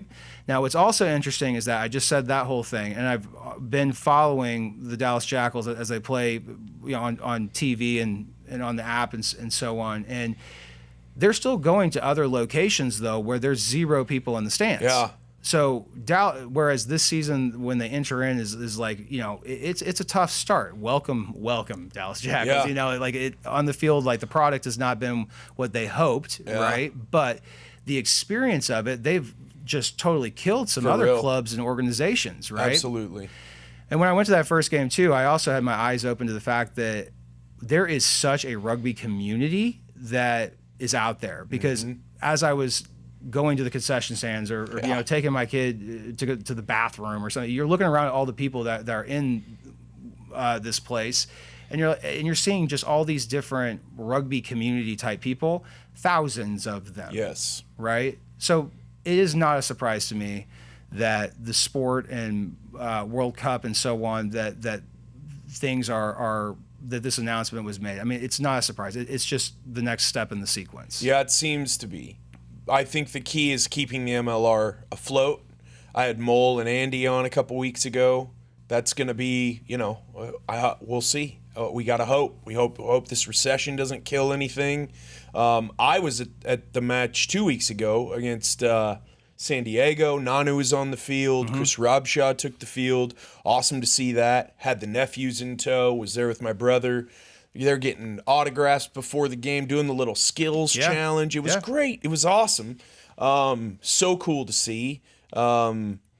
Definitely cautiously optimistic. More optimistic than cautiously, but I think it'll work. I'm more optimistic than anything. I mean, this whole program has gone through, this whole concept, not program, the concept of professional rugby in the United States has gone through so many challenges. Many ideations, right? Yeah. The last one was the pro rugby. What was it called? I'm not sure. Where they had like the Ohio Aviators, and I'm trying to think of some others. Yeah, and that one fell on its face. But this one has been tried and true. I mean, like this is not. We're in year 5 now, right? Is it? I think it's 5 or 6. A couple repeat champions, a couple new champions, and Dallas they'll get their wins in. Man, we had to give away all the players last year when they had to cancel the season for COVID. Dallas did, right? And that's tough. I mean, how it is. And so it should raise the level of rugby in the metro, in the state too. Now there's 3 pro teams in the state of Texas. That's amazing. Yeah, it is amazing. Because people don't talk about Texas as this rugby hotbed for youth rugby very often. Right. I hear California a lot. I hear the Pacific Northwest all the time, and we hear certain parts of the Eastern Seaboard. But Texas the Midwest is never really mentioned either, and so to see it taking off is awesome. Having a World Cup on our soil is going to be amazing. I mean, what are they going to do? They're just going to pick. They're for pool play. They're probably going to have matches all over the show, right? The bigger markets, probably like your Chicago, New York, will get some, I'm sure, and then L.A., and then they'll pare it down as the tournament advances. Is that how you think it's going to go down? Well, yeah, based off of what's worked in the past, yeah. Well, yeah, and when France had the World Cup, they farmed some of those pool matches out to Scotland and Wales. I was going to say that. I mean, they hate England, so they wouldn't give any to England. Scotland, Wales, and Ireland had France pool matches. Yeah, it's awesome. When South Africa host, God, that was ages ago. Yeah, it was. They were doing the same thing. There was matches, and then it came in. But did they have some offshore? Some pool play matches? Don't quote me on it, but I'm pretty sure. Wow. Yeah, I know. I think when it was in Japan, they were all in Japan. That was the last Rugby World Cup. The next one's next year in France again. And then 2027's Australia, so back to the Southern Hemisphere for the first time in a long time. Yeah. And then over here. Yeah. And it's cool because it was announced as the Americas, but it's the U.S. It's not. We're not sharing shit with Canada. I think they'll get some pool matches probably. Right. But, it's us. And everybody keeps saying we're the sleeping giant. I mean, it's going to take a long time to break into the top 10. But this is a step in the right like direction. I was saying though, like with the Jackals, like I was just blown away with the advancements already that are right around us, right? Yeah. Again, going into the stadium and seeing that many people and just how well the whole production of everything was, how professional it was. And then, you know, yes, there's different standards of play and so on, but this is good rugby to watch, It is. right? It's not, you can watch, someone who's watched tons of rugby in my life and in your life, I'm sure, like, it is an entertaining game. Yep. It's not like, oh man, it's high level. It is. It's also really cool to be able to be. I'm an ambassador for the game wherever I go. I talk to people. Hey, you know what sport are you into? I'm like, oh, I'm a rugby guy, man. That's my jam. Have you ever seen a match? Yeah, I can't understand it. Well, we have a pro team now. They play where the Rangers used to play. You should come with me. I'll get your ticket. I'll explain it. That's way easier to explain a match when you're in actual stands than when you're at the bleachers at Glencoe, right, or Lake Highlands Park or whatever. Yeah. So all of that's very cool. The Quins have the box that a bunch of the old boys got. The luxury. It's very cool. Well, it's awesome. And on top of all of this there's also a grassroots element to this that is what makes me confident in the future of rugby as a sport. High schools playing rugby. I'm sure there's middle schools out there as well. And the cost of equipment and so on to play rugby, I mean, it makes it so affordable, Big right? time. And then the natural aspects of culture and so on that come with that, I think pointed in the right direction, that it just continues to gain momentum simply for the fact that more people are exposed to it by even playing it, right? Like, and so therefore you get more people playing it, more people will watch it. Mm-hmm. Yeah. So it goes up. It continues going up. You know, of all the team sports I've played, and I've played a lot of them, and I've done a lot of the individual sports. Yeah. Rugby to me is the ultimate team sport, which we talked about last time too, because you do have you have your defined best players, but unlike almost every other sport, they don't stand out as much. Well, I think that when people watch rugby for the first time, they're trying to take it in and they watch it in a very two-dimensional manner, yes, right? And so then the more that you watch it, the more three-dimensional your understanding of the sport. But then when you play it, it's very much three-dimensional because there are multiple roles out on a field, right? Yep. And there are multiple skill sets working in unison. Some of the skill sets being like showcase skill sets, others being workhorse skill sets. And what makes some positions really, you have your skilled positions, right? And then what makes you good at other positions is a whole different set of factors, right? So it is a very diverse group of athletes on a field trying to accomplish a mission. Yep. And that is, in my opinion, in my exposure to different sports, unique, right? Yep. It is unique. And like for myself with the Dallas Harlequins, actually with every team that I played, with many teams that I played on, I don't want to sound arrogant, but I kept finding myself in a captain's role, and these teams. It's the hair that makes you look arrogant. Yeah. Not the way you sound. Now you got me all self-conscious. No, but like you look hot. What are you talking about? It is it's a great sport because being the captain of a team in no way, shape, or form means that you're the best player on the team, Yep. And isn't that the way that life is, right? Isn't that like absolutely like in your business and so on? You're trying to hire people, like you want to hire different people, and because that's going to add to your. Bro, if I met a kid and they were a prospect and they had my skills and talents, I'd be like, you won't fit in here, man. Right. Like you got to be bringing way more to the table than just that drivel. Yeah. I was watching, the Good, the Bad, and the Rugby with James Haskell and Mike Tyndall. It's a pretty big pod. I do not know. And they've been going around mostly the UK doing a live tour where they bring in internationals like Dylan Hartley, old England captain, And he's in there talking about when Eddie Jones came on, and Eddie Jones is talking to him about, he didn't know if his meeting with Eddie was to be like, you're not in my plans for the next World Cup, or if it was, you are, but you got to get better. And he was just talking about that. He's the captain, and he was the oldest, or one of the oldest on that team, him and Haskell were, and Eddie Jones is like, you are not the most skilled by any stretch. You have to work the hardest, and you're the oldest. And I want everyone to see that the guy with the most grit and the most age is also working the hardest.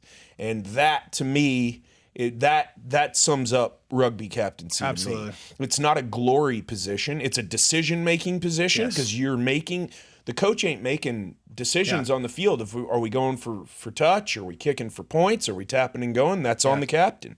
And it's the really cool thing about the sport, too, is the autonomy. Coach can tell you, director of rugby, all week, we're playing a buttoned-up game. Players get to the captain's run, they're like, fuck that. Yeah. We're opening this bitch up. We're going to throw it we're running from every corner, every end. Yeah. And the players play. That's why London Harlequins won the championship. They fired Stoddard, and they all got together, and they're like, we're going to coach ourselves. We're going to play the way we want to play, and it brought them together. Right. And when I was saying earlier about just the culture of rugby, I wasn't talking about like just the social culture. Like the culture of rugby is team decision making, and that type of team decision making is very applicable in the world today, right? It's not top down decision making at all times. It is, we're going to top down come with a strategy, right? But you have to be versatile enough in your moment and in your application of the overall strategy to make the right decisions at each point. And, there's a lot of freedom there. Yep. And a lot of responsibility too. The clubs that you play for, there is a creative application to the sport that, again, when people first watch, are like, oh, this is very two-dimensional, but there's a lot going on that is the game of rugby. Well, and that's the fascinating thing about the game, is when you first watch it in 2 dimensions, you see the fast guys, and everyone's like, oh, must be the best player. Yep. And you're not watching the work rate. It's like when a lineman watches football. Right. They don't give a fuck what the skill position's doing. They're watching the real skill position, right? Which without the lines, skill position never gets the ball. And so I think that's the fascinating. I'm always noticing new things, especially when they change laws around a little bit. Who's adapting fastest? It's very interesting. Yeah. There's no doubt about it. Yeah, you strike me as a guy who doesn't really watch much news. That's my approach these days too. Well, I don't know. Do you? So I was watching a ton of news, and then I was really realizing how toxic it is. Bro.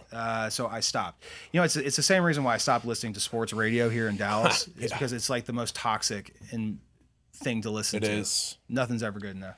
No. And with the news and like the cycles of news, like I was like, this is crazy. It's ridiculous. It's like, what's the next thing to like just hook people and keep the fear going? Yeah, and look over here at this while over here we're doing this. Yeah. Ukraine, who do you stand with? And abortion and Johnny Depp, and it's just like, what now? And it's just ridiculous. Twitter, bro, Elon, who knows, man? It's like the most fascinating time any of us will ever see, probably. Nah, it continues being fascinating. Has to get crazier. Go backwards. No doubt about it. So when you're hiring somebody new, your questions to them, one of which is, how do you define success? Yeah, that's definitely a big question for me. I try when I hire people to not follow a formula, because the reality of hiring is, for many positions, not for all, is that there is not a set right answer, right? And that therefore you need to ask questions to where your job in hiring someone is to understand who they are, right? I mean, people can come off with like giving you the right answer to something but they don't feel it, and that's not actually what they think, and then you made a terrible decision. Yeah, no, I feel you. Are you you just yell them into us and throw them up on the screen, and we'll take it from there. Shit, if you put it up on the screen, we can pretty much take it from there. You don't even have to yell. I really can't stand it when people yell. That's why I do it so often. I think the what's your biggest weakness, what's your biggest strength is the easiest way for me to get to the bottom of is this person full of shit or not. Because if it's my weakness is that I care too much, that I work too hard, or I'm too organized, or I'm too bottom line driven, then I'm like, bro. Or sis, let's when people give canned answers, that means that they're not being themselves and don't trust them. No doubt. Also, when people ask canned questions, same thing. What's your biggest strength? What's your biggest weakness? I can't. So what I do is I've taken it all out of. Well, first of all, I don't interview anyone until they get past 2 other people in our company. Okay. Because I'm way too much of an optimist, and I'm like I can. There's a lot going on here. Quite a few red flags, but I see something here, and I can turn them into something. And if those other 2 people now who get these folks before me are like, no, I'm like, okay. I respect that. Sure. You know, one is a gal, so we got a woman's intuition. The other one's a gay guy, so he picks up on a lot of shit. Yeah. So I'm like, I think we got our bases covered here. But I've started to get them out of the office, jump in the truck, let's go check some jobs. Because then we're kind of in doing the nitty gritty. Yeah, and there's no comfort zone, and it's not just this canned. We're in an office across a conference team roof. It's table from each other. It's we're. You know. And then, I mean, you're going to realize so much by just spending time physically with somebody. No doubt. Is this person creeping me out? Seriously. Or are they? Yeah, you get a feel for people when you take them out of their comfort zones. Yeah. I think the trick is you don't want them to feel like you're doing that on purpose.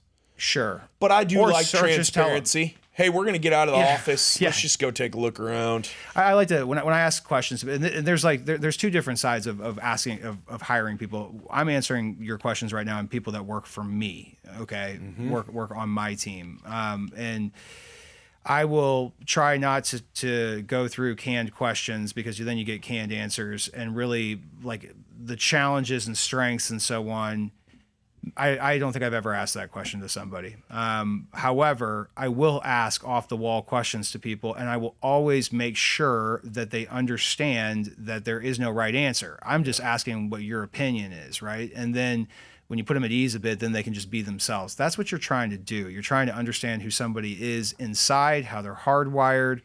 You have a very limited period of time to make a huge decision that impacts you financially. Your time management is a huge part of that. The person has to fit, and depending on what you are hiring them for, they have to be able to flow, right? I mean, they have to be able to think have on their fun. feet. Yeah. I also ask people to ask me questions. I do that all the time. What questions do you have? What questions do you have for me? What questions do you have about the position? Yeah. I want for someone to care enough to ask me as many questions as they can to understand the challenges and the fun parts and all of that about a position, right? Yep. And if they don't have the drive to really expose themselves enough to what we do, right? And to understand, like, then why are we even here? Yeah, if you like, can't even come up with your own... Why is this worth your time? Yeah. You know? Is this statement, which has been made so popular by so many gurus, I think maybe Gino Wickman, rocket fuel, all that. No. KPI stuff. I guess I should. Hire slow, fire fast. Is that an oversimplification of things? It's an oversimplification of the right thing, right? I think that you need to fire fast for the right reasons, which is really just fundamentally, does this person achieve purpose and fulfillment in the job that they are doing?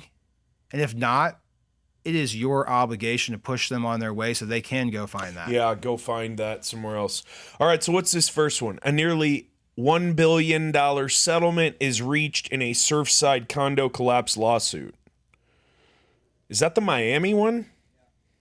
You heard about that, right? Yeah. Did you see that? It was like a year ago. Yeah, it just collapsed out of the blue. I do. $1 billion? Wow.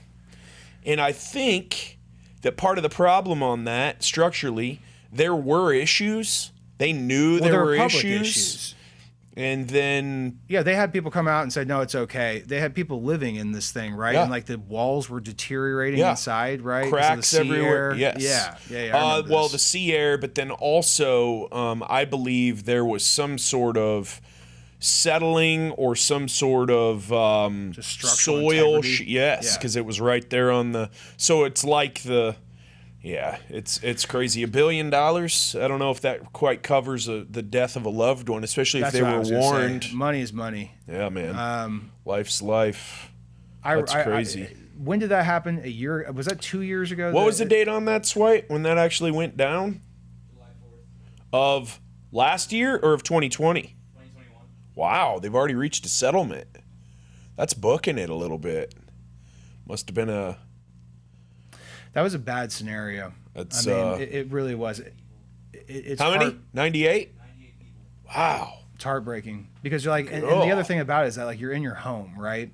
And you figure that when you live in a high rise like that there are, you know, codes, laws, all of this that the building is taking. The building is understanding their role in keeping people safe, and you'd think that they'd want to do so that you continue paying money. You know? Yeah, I wonder where the municipal oversight was, too, because usually if you live in something like that and you call the city and you're like, hey, I live in this condo and I've complained and they won't do anything about it. Yeah. The city of Dallas is behind the times as they are. They'll come out there. And, Yeah, I haven't thought about this in forever, but I remember that watching a video of like of someone down in the like the underbelly of this building and was taking pictures and was like, this is really a problem. Like it was like visually right there in front of you that this building was losing its integrity, right? That's terrible. It is, man. If you own the building or you're responsible for maintaining it and you don't take care of it, that's a problem. All right, what do we have up next, White? This is like a chase scene between cops and a dude on a scooter or something. What's going on? I want to watch this whole scenario. But first, an ad for a cruise. Are you into cruises? No, I'm I not. will never, ever go on another cruise ever again. Why? Just because? Well, I've been on 3, and before the first one, I was like, I don't like cruising. Here we go. Motorized scooter. So it's a high-speed motorized scooter chase. I think this guy might get away. I mean, Swipe, where is this located? This is in Milwaukee. I mean, think about it. This guy on a scooter can He just could get like, you go down can go any anywhere. alley. Yeah. Wow, he's going 40 on that thing easy. That's crazy. That is crazy. Again, that's just a little clip, and I really want to know what happened. I do How did too. this end up? Did he get arrested, Swipe? Do we even know? Oh, of Yeah, course. they got it eventually. But it was like 6 squad cars. Freaking cops. Where is this? Where did this happen? Wisconsin. Oh, I don't even know. When you're out walking your neighborhood for fitness, Van Scoy, do you ever have people speed and you tell them, you out there tell them to slow down? Well, first of all, I only run. No, I'm just kidding. So hardcore. It's the hair and the running. You know what? I actually yesterday I was at the grocery store, and now the ordeal of taking your kids to the grocery store, because I have twins and then I have a 2-year-old, and so I took one of the twins and the 2-year-old, and you gotta like get the kid out of the car and then tell him to stay there because it's a parking lot, and then you're getting the 2-year-old out and blah blah blah. Like there's just a lot going on as the kid is like listening to you or not. And Probably not. Yeah, and some asshole in a Jeep flew down, and I actually like I could not control how infuriating that was to me. Right, You should be, man. right. That was so infuriating to me because you know this 2-year-old who has no idea, like you know, is going to walk out because I'm. Yeah. Then am I being a bad parent because I didn't grab the kid? I mean, thinking about the worst case scenario there, but. That really does piss me off. And like in our street, that happens all the time. I am trying to study the Stoics. We talked about Stoicism last time you were on, and I do a Stoic, morning routine. I'm trying to. That's. I'm not going to judge you. It's just if you wrong me, then I feel sorry for that. The Stoic. They're onto something. They are absolutely. But brother.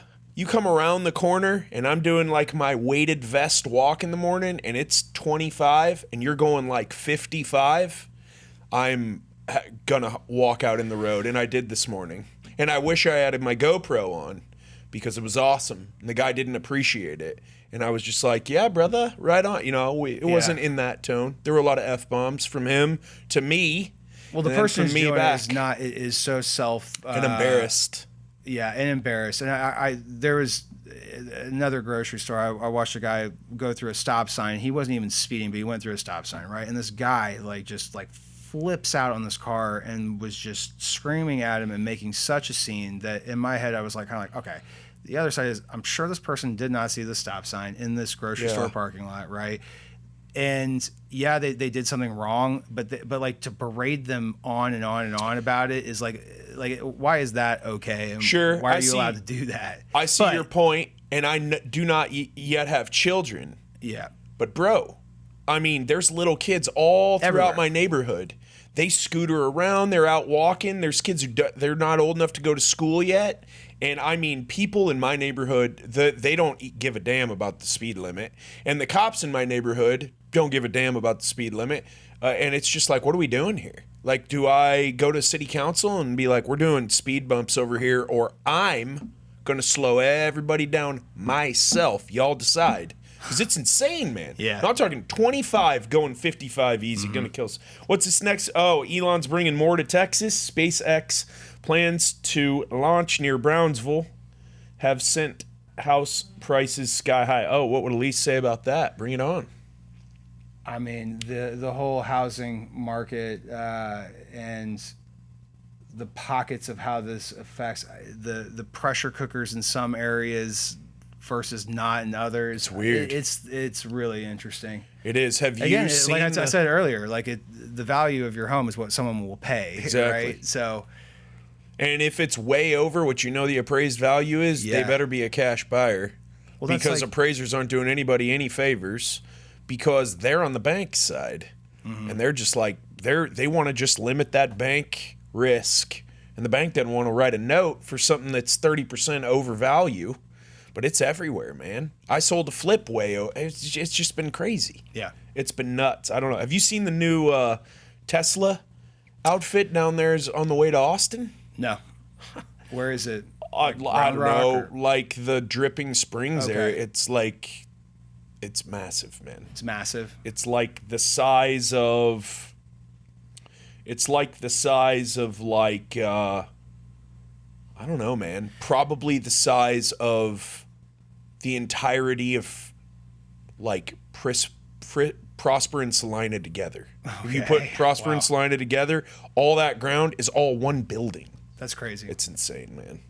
And they were saying he might bring Twitter to Texas too, which I don't know how that's going to work. But it's interesting. Like everyone coming here to Texas, it's good for many things, but it's not good for the power grid. I know. Or the traffic. I was talking about that with someone the other day, about because they had moved here from Chicago or from West Palm Beach. I can't remember which location, but they said that they were they've now lived here in Texas, and they said that they were trying. The guy was saying that he was trying to understand Texas and Texas culture, so he was intaking books and so on to try to get a bearing on it. And the conversation then started moving into, okay, that's great, Texas culture, and how Texas could be independent, or that's the Texas culture is that we could be independent. I brought up, well, you got a problem with the power grid here, right? You know, but then I was also pointing out that a city's a city. Yeah. And when everyone's relocating, it then becomes cosmopolitan, right? I mean, it is a mixture of all sorts of different things. And I wouldn't say that Dallas or Austin or Houston define Texas culture whatsoever. Texas culture, I mean, I'm not a native Texan. You aren't either, are you? I was born in Dallas, but the fact I'm here is random. Texas culture is what it is. I mean, I don't know. It's a weird deal. All these what do you got? David Boreanaz up there. You're saying Pete looks like him? You do, man. You do. I know. You have better hair though. No, I mean I copy his hairstyles. Do you? Yeah, like when if he does a roll and shaves his head, I shave my head. What was that? What was that one? Wasn't he on Buffy the Vampire Slayer? That's where he got his originally. start. That's where he got his start. I remember being in college. People would be like, you know who you look like? Oh, but have I told you this? So I get people would stop and tell me how much I look like this guy all the time. So people, they do it all the time. I go to the grocery store and this lady goes, do you know who you look like? That guy on But Seals. the thing is, you never say I do know who I look like because you always get someone say my cousin. Well, this lady goes, you look like John Travolta. What? And I was like, okay, yeah, I didn't Really? see that one. So yeah, Before I found steroids in the weight room, I got told all the time when I was young and had super long hair that I looked like Heath Ledger. okay. And I'd always be like, I mean, I'll take it, but I don't see it. Right. Or when I was real tan, which as you can see happened so naturally for Yeah. me, and long hair, I got Matt McConaughey in college. Wow. Which again, I was like, don't see it, but I'll take it. And that's when he had a receding hairline. So I'd be like, what are you trying to say? Right. Now he's fixed it. Yeah. Like LeBron. And it's impressive, but fun times, man. I appreciate you coming on. Hey, man. Thanks Yes. for running it back Yeah, with me. it's been great. Appreciate you. Yeah, It's I been can't great. wait to do it again. That was awesome. Knew it would be. Hope you enjoyed it. Pete is awesome, very engaging, and does look exactly like David Boreanaz. So congratulations, Pete. Please keep our sponsors in mind. Harper Belmont Media. They're my media company. They need to be yours as well if you're interested in growing your brand. Also, Greater Half Clothing. If you're a Patriot and you're proud of it, get with Greater Half and get some great apparel. And also Autograph Construction. If you need your roof replaced or you need a fence built or you need a balcony done or a patio cover or anything construction related, reach out to me. You can email me anytime live at autographconstruction.com. You can also hit me on Instagram at Jess from the Northwest. More importantly, I'd love to know what you think about the podcast. Drop a comment below. And also, if you can think of someone who you'd like to have me bring on the JMP, let me know. Hit me on Instagram, DM me, let me know. You got a buddy or a girlfriend or a boyfriend or a dad or a mom, somebody who should be on the JMP, let me know. We'll reach out, see if we can make it happen. Glad you joined us this time. See you next time. Have a great weekend.